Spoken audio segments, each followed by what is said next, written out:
અને સુરતમાં 3 દિવસ પહેલા આતંક મચાવનાર હજુ સુધી નથી પકડાયા. ગોડાઉનમાં આગ લગાવનાર લુખ્ખા તત્વો પોલીસ પકડથી દૂર છે. પોલીસના ગોડાઉનમાં આગ લગાવનાર 8 આરોપી સામે પોલીસે ગુનો નોંધ્યો છે. 8 આરોપીમાંથી 2 આરોપી જ પકડાયા. 6 જેટલાને વોન્ટેડ જાહેર કરવામાં આવ્યા. આરોપી વિશાલ, સુનિલ ચૌધરી અને રવિ ગુલાબ સરોજની ધરપકડ કરાઈ. ત્યારે લુખ્ખા તત્વોએ જૂની અદાવતમાં કુરિયરના ગોડાઉનમાં આગ લગાવી હતી. આરોપીઓએ દુકાનમાં પેટ્રોલ છાંટી અને ગોડાઉન સળગાવી દીધું હતું. પકડાયેલા બંને આરોપીઓએ દરવાજા બંધ કરી રેકી કરી હતી. ગોડાઉનમાં રહેલો 14 લાખથી વધારેનો મુદ્દામાલ બળીને ખાખ થઈ ગયો. આગ લગાવનાર ફરાર.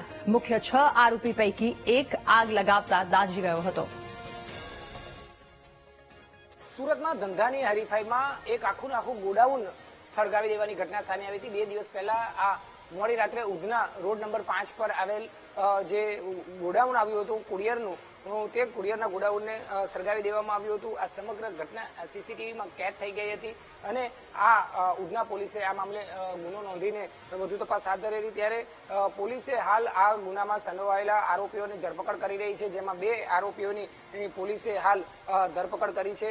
ધંધાની હરીફાઈમાં કુરિયરના ગોડાઉનને પેટ્રોલ છાંટીને આખી આગચંપી કરી દીધી હતી. મોટી વાત તો એ છે કે આ જે આગચંપી કરનાર આરોપીઓ હતા તેમણે આ ઇન્ડસ્ટ્રીઝની આસપાસમાં, એટલે કે જે ગોડાઉન હતું તેની આસપાસના જે ઘરો હતા તેને પણ બહારથી બંધ કરી દીધા હતા, કે જેથી તેઓ આ આગમાં રોકવા માટે બહાર ન આવી શકે કે ન ફાયરને કોલ કરી શકે.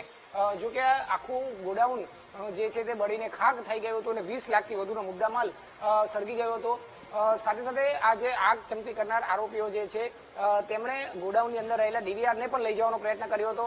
જો કે તેમાં નિષ્ફળ રહ્યા હતા અને આ સમગ્ર ઘટના સીસીટીવી કેમેરામાં કેદ થઈ ગઈ હતી. ત્યારે આ સમગ્ર મામલે જે છે તે આખી ઘટના સામે આવી હતી કે આ આગ લાગી નથી પરંતુ લગાવવામાં આવી છે, જેને લઈ પોલીસે હાલ તો 2 આરોપીની ધરપકડ કરી છે, જ્યારે હજુ પણ અન્ય આરોપીઓ જે છે તે ફરાર છે.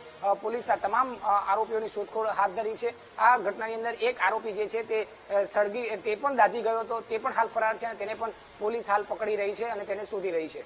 કેમેરામેન દેવેશ સોલંકી સાથે ધ્રુવ સોમપુરા, વીટીવી ન્યૂઝ, સુરત.